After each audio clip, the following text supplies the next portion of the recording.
আসসালামু আলাইকুম। আলহামদুলিল্লাহ, আশা করি তোমরা সবাই খুব ভালো আছো। আজকে তাবাসসুমস কিচেনে সবাইকে আমি ওয়েলকাম জানাই। আজকের রেসিপিটা স্কিপ না করে পুরো দেখার অনুরোধ রইল। স্কিপ করলে কিন্তু অনেকটাই মিস করে যাবেন।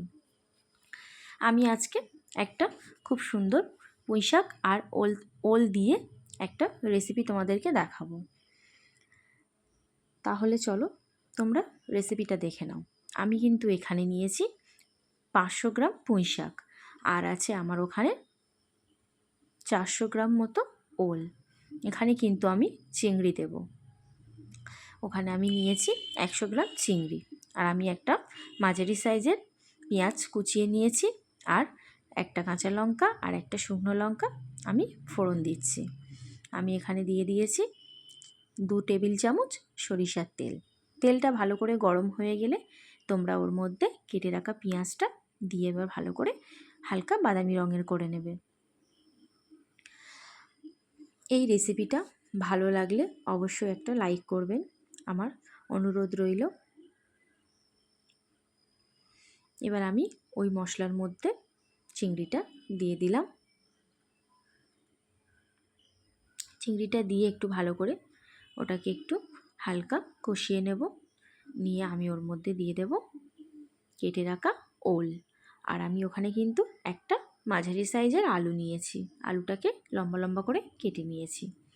পুঁইশাক দিয়ে ওল আর চিংড়ির যে রেসিপিটা তোমরা কিন্তু বানিয়ে খেয়ে দেখবে, এটা কিন্তু অসাধারণ খেতে লাগে।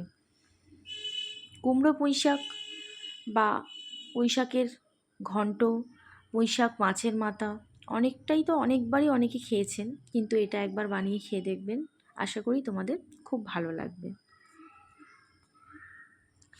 আর অবশ্যই করে চ্যানেলটাকে সাবস্ক্রাইব করে দেবেন, পাশে থাকা বেল আইকন সমেত, তাহলে রোজকার ভিডিওর আপডেট সবার আগে আপনাদের কাছে নোটিফিকেশান পৌঁছে যাবে।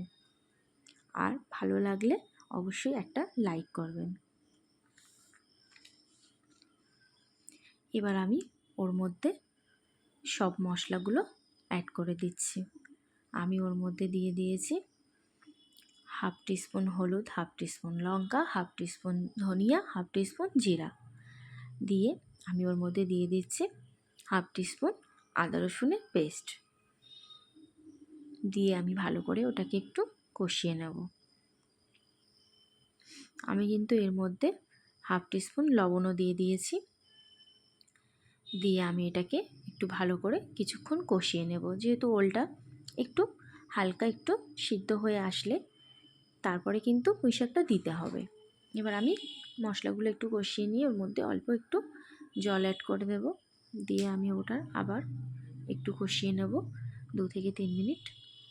ভালো করে কষিয়ে নিয়ে এটাকে কিন্তু একটু ভালো করে কষিয়ে নিতে হবে। কষিয়ে নিয়ে কিন্তু অল্প একটু জল দিয়ে ওটাকে আমি আবার 2 থেকে 3 মিনিট ঢেকে দিয়েছি, ওল আর আলুটাকে একটু হালকা সিদ্ধ করে নেওয়ার জন্য।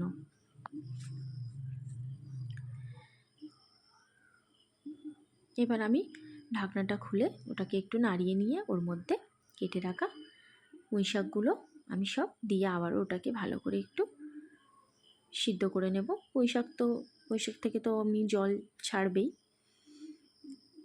এবার আমি ওটাকে একটু ভালো করে কষিয়ে নিচ্ছি।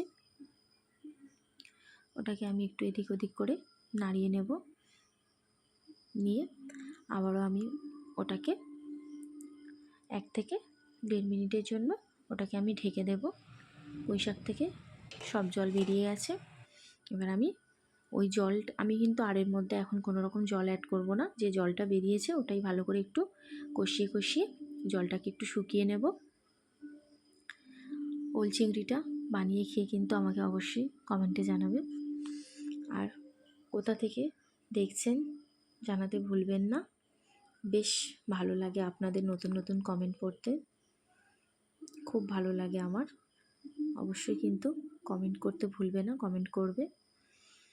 এবার আমি ওর মধ্যে জল অ্যাড করে দিয়েছি।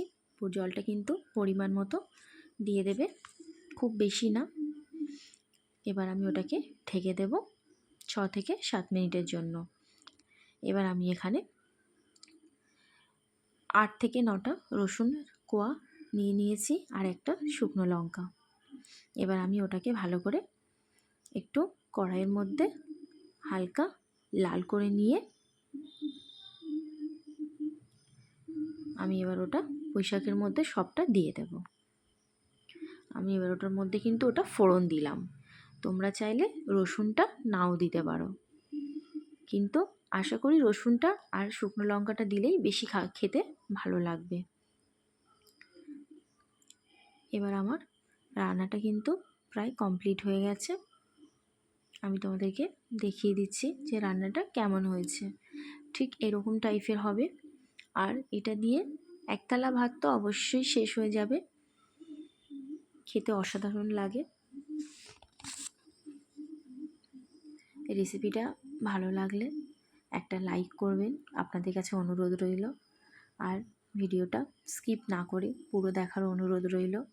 অবশ্যই ভিডিওটা পুরো দেখবেন, না হলে অনেকটাই মিস করে যাবেন।